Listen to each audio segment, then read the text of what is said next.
Assalamualaikum warahmatullahi wabarakatuh. Waalaikumsalam warahmatullahi wabarakatuh.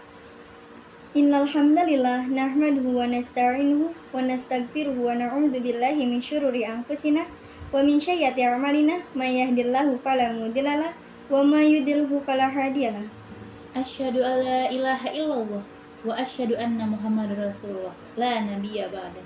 Faqad qala Allah ta'ala fil Qur'anil Karim. A'udzu billahi minasy syaithanir rajim. Bismillahirrahmanirrahim. Ar-Rahman 'allamal Qur'an, khalaqal insana 'allamahul bayan. Al-ayat sudah azim. Yang terhormat dosen pengampu mata kuliah pengantar studi Islam Bapak Ahmad Suhendra M.Com. Baik, saya perwakilan dari kelompok 4 dengan judul sebuah kajian metodologis Al-Quran dan keluarga. Apa konsep Al-Quran tentang keluarga? Al-Quran merupakan pedoman jalan hidup manusia, terutama pemeluk agama Islam, karena di dalamnya terdapat hikmah dan petunjuk bagi siapa saja yang hendak meraih kebahagiaan dunia maupun akhirat. Al-Quran yang telah terbukti tidak ada keraguannya, memang pantas dikatakan anugerah, mukjizat yang paling besar dan nyata kebenarannya. Al-Quran juga bisa dikatakan sebagai buku undang-undang umat Islam, karena telah mengatur sedemikian rapihnya dalam memberikan solusi, tanggapan dan rambu kebahagiaan kepada manusia. Sebagian contoh kecil, Al-Quran telah memberikan konsep keluarga, bagaimana caranya meraih kebahagiaan dalam keluarga, di antara beberapa surat dan ayat Al-Quran yang memaknai sebagai konsep keluarga Islam bahagia, yaitu surat Ar-Rum ayat 21, At-Tahrim ayat 6, dan Al-Anfal ayat 28. Jadi di sini tuh menjelaskan bahwa Al-Quran itu adalah pedoman, petunjuk bagi umat Islam yang hendak meraih kebahagiaan dunia maupun akhirat. Metodologi. Eksistensi suatu metodologi merupakan sebuah keniscayaan.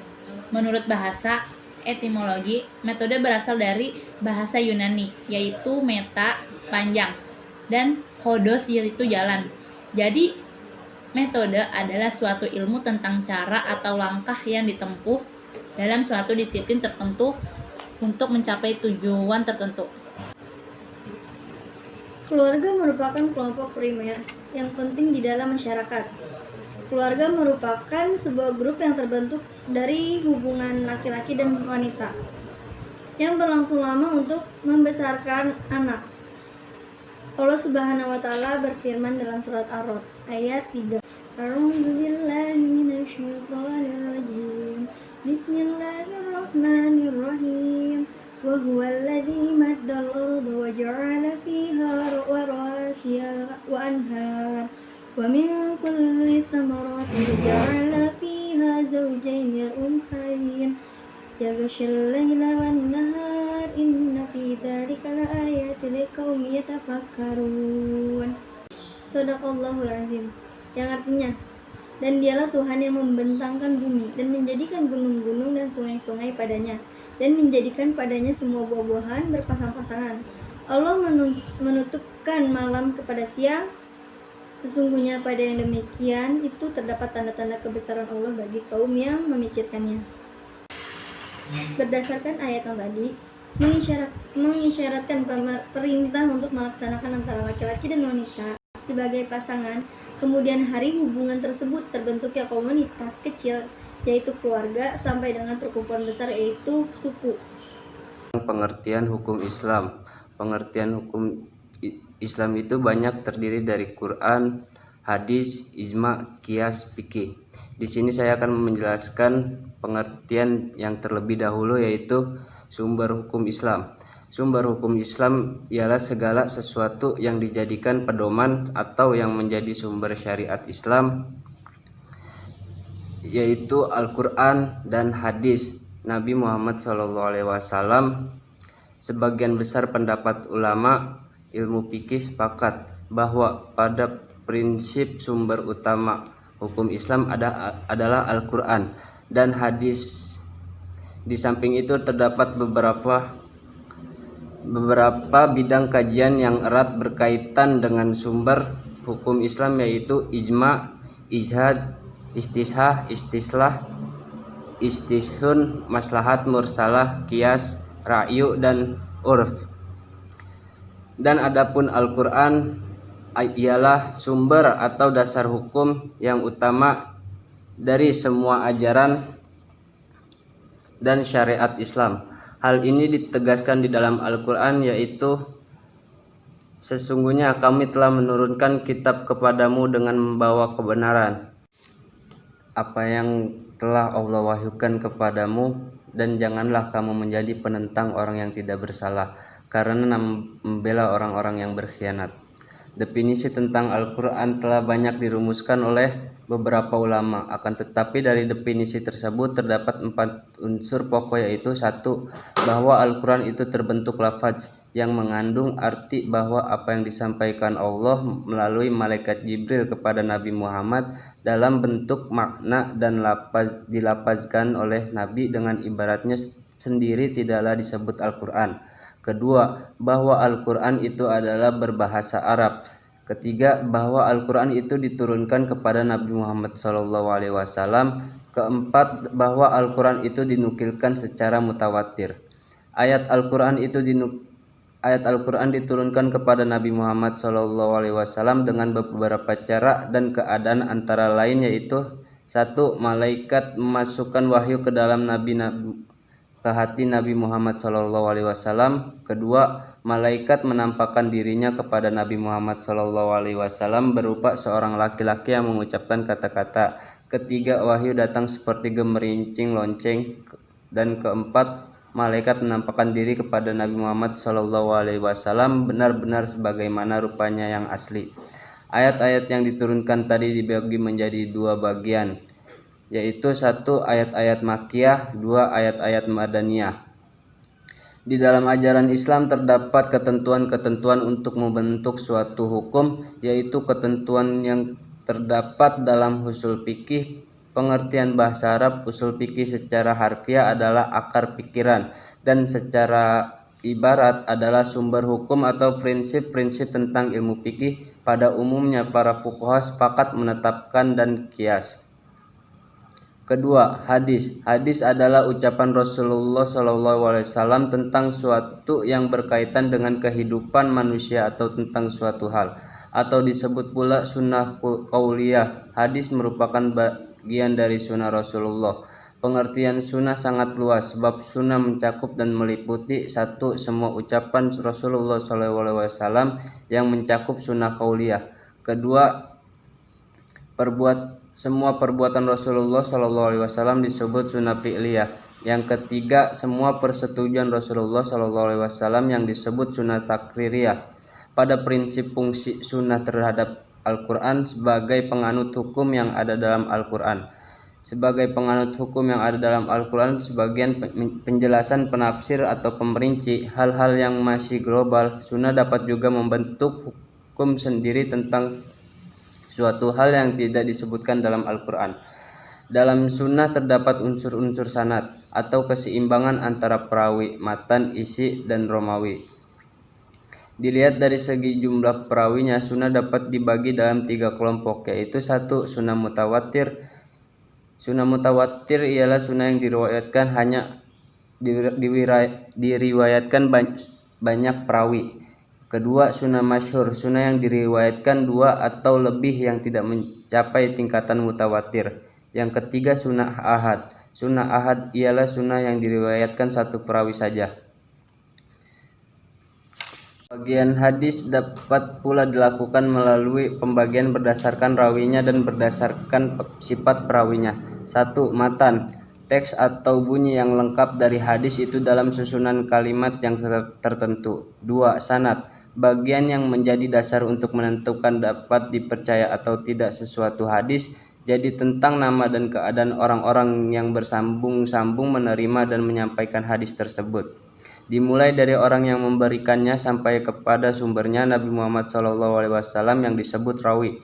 Ditinjau dari sudut periwayatnya atau rawi, maka hadis dapat digolongkan ke dalam 4 tingkatan, yaitu 1. Hadis mutawatir, hadis yang diriwayatkan oleh kaum dari kaum yang lain hingga sampai pada Nabi Muhammad SAW.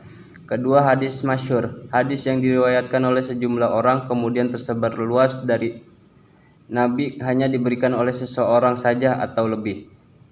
3. Hadis ahad, hadis yang diriwayatkan oleh 1, 2 atau lebih hingga sampai kepada Nabi Muhammad SAW. Hadis mursal, hadis yang rangkaian riwayatnya terputus di tengah-tengah sehingga tidak sampai kepada Nabi Muhammad SAW.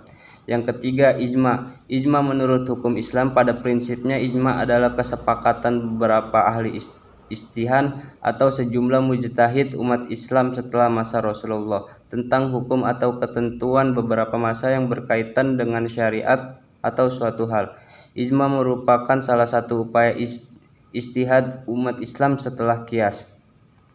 Kata ijma berasal dari kata jam, artinya menghimpun atau mengumpulkan. Ijma mempunyai 2 makna, yaitu menyusun, mengatur suatu hal yang tak teratur. Oleh sebab itu berarti menetapkan, memutuskan suatu perkara, dan berarti pula istilah ulama fikih atau fuqaha, ijma berarti kesepakatan pendapat di antara mujtahid atau persetujuan pendapat di antara ulama fikih dari abad tertentu mengenai masalah hukum. Apabila dikaji lebih mendalam dan mendasar terutama dari segi cara melakukannya, maka terdapat 2 macam ijma, yaitu 1. Ijma soreh atau jelas nyata adalah apabila ijtihad terdapat beberapa ahli ijtihad atau mujtahid menyampaikan ucapan atau perbuatan masing-masing secara tegas dan jelas. Kedua, ijma sukuti atau diam adalah apabila beberapa ahli ijtihad dan sejumlah mujtahid mengemukakan pendapatnya atau pemikirannya secara jelas. Apabila ditinjau dari segi adanya kepastian hukum tentang suatu hal, maka ijma dapat digolongkan menjadi 1. Ijma qat'i, yaitu apabila ijma tersebut memiliki kepastian hukum atau tentang suatu hal. Ijma zonni, yaitu ijma yang hanya menghasilkan suatu ketentuan hukum yang tidak pasti. Pada hakikatnya ijma harus memiliki sandaran adanya keharusan tersebut memiliki beberapa aturan, yaitu 1. Apabila ijma tidak mempunyai dalil tempat sandarannya, ijma tidak akan sampai kepada kebenarannya. Kedua, bahwa para sahabat keadaannya tidak akan lebih baik keadaan Nabi, sebagaimana diketahui Nabi saja tidak pernah menetapkan suatu hukum kecuali berdasarkan wahyu. Ketiga, bahwa pendapat tentang agama tanpa menggunakan dalil, baik kuat maupun lemah, adalah salah. Kalau mereka sepakat berbuat begitu, berarti mereka sepakat berbuat sesuatu kesalahan yang demikian tidak mungkin terjadi. Keempat, bahwa pendapat yang tidak didasarkan kepada dalil tidak dapat diketahui kaitannya dengan hukum syara. Kalau tidak dapat dihubungkan kepada syariat, tidak wajib diikuti. Keempat, yaitu qiyas. Qiyas ialah menyamakan suatu peristiwa tidak ada hukumnya dalam nas kepada kejadian yang lain, yang hukumnya dalam nas karena adanya kesamaan 2 kejadian dalam ilat hukumnya. Seterusnya dalam perkembangan hukum Islam kita jumpai qiyas sebagai sumber hukum yang keempat.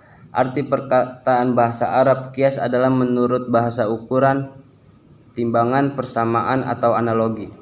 Dan menurut istilah ahli usul fiqh mencari sebanyak mungkin persamaan antara 2 peristiwa dan dengan mempergunakan cara dedukasi, yaitu menciptakan atau menyalurkan atau menarik suatu garis hukum yang baru dari garis hukum yang lama dengan maksud pemakaian garis hukum yang baru itu kepada suatu keadaan. Karena garis hukum yang baru itu ada persamaannya dari garis hukum yang lama. Sebagai contoh dapat dihadirkan dalam hal ini yaitu surat Al-Maidah ayat 90, yakni hai orang-orang yang beriman, sesungguhnya meminum khamar, berjudi, mengundi nasib dengan menurut ketentuan nas, khamar dilarang karena memabukkan dan dampak negatifnya akan menyebabkan rusaknya badan, pikiran dan pergaulan. Dengan demikian sifat memabukkan dimiliki sebagai sebab bagi ketentuan hukum haram. Hal ini dapat dikiaskan bahwa setiap minuman yang memabukkan haram hukumnya, jadi dilarang di dalam hukum Islam. Dan adapun pengertian fikih, menurut bahasa fikih berasal dari kata faqiha yafqahu, fikihan, yang berarti mengerti atau paham, berarti juga paham yang mendalam. Dari sini ditariklah perkataan fikih yang memberi pengertian kepahaman dalam hukum syariat yang sangat dianjurkan oleh Allah Subhanahu wa taala dan Rasul-Nya. Jadi fikih adalah ilmu untuk mengetahui hukum Allah yang berhubungan dengan segala amaliyah mukallaf, baik yang wajib, sunnah, mubah, makruh atau haram, yang digali dari dalil-dalil yang jelas. Usul fiqh berasal dari dua kata, yaitu usul dan fikih. Usul adalah bentuk jamak dari kata asal, yang artinya kuat atau rajin, pokok, sumber atau dalil tempat berdirinya suatu kejadian. Jadi usul fiqh itu adalah poin-poin penting di dalam membina keluarga. Langsung saja untuk mempersingkat waktu, di sini saya akan memaparkan apa saja aspek terpenting di pembinaan keluarga. Yang pertama adalah aspek agama. Jadi, agama ini memiliki peran yang sangat penting sekali dalam membina keluarga yang sejahtera. Maka, agama adalah ajaran atau sistem yang mengatur tata keimanan, yakni kepercayaan dan peribadatan kepada Tuhan Yang Maha Esa. Yang kedua adalah aspek pendidikan. Dalam hal ini, pendidikan keluarga juga sangatlah penting, namun seringkali dianggap tidak penting. Jadi, etika yang benar harus diajarkan kepada anak sejak kecil, sehingga anak sudah beranjak dewasa, ia akan berperilaku baik. Yang ketiga adalah aspek ekonomi. Pemerintah Indonesia telah mengelompokkan keluarga ke dalam dua tipe. Yang pertama ada prasejahtera, dan yang kedua adalah keluarga sejahtera. Berkebalikan dengan keluarga sejahtera. Keluarga prasejahtera identik dengan keluarga yang anaknya banyak serta tidak bisa menempuh pendidikan secara layak dan rentan terhadap penyakit, serta mempunyai masalah tempat tinggal dan masih perlu mendapat bantuan sandang dan pangan. Dan yang terakhir ada aspek sosial budaya. Dalam hal ini kita bisa tahu perkembangan anak pada usia 3-6 tahun ialah perkembangan sikap sosial terhadap lingkungannya. Konsep perkembangan sosial ini pada perilaku anak untuk bersikap mandiri dan dapat berinteraksi dengan baik untuk menjadi makhluk sosial yang baik. Sekian dari saya tentang penjelasan aspek-aspek dalam keluarga.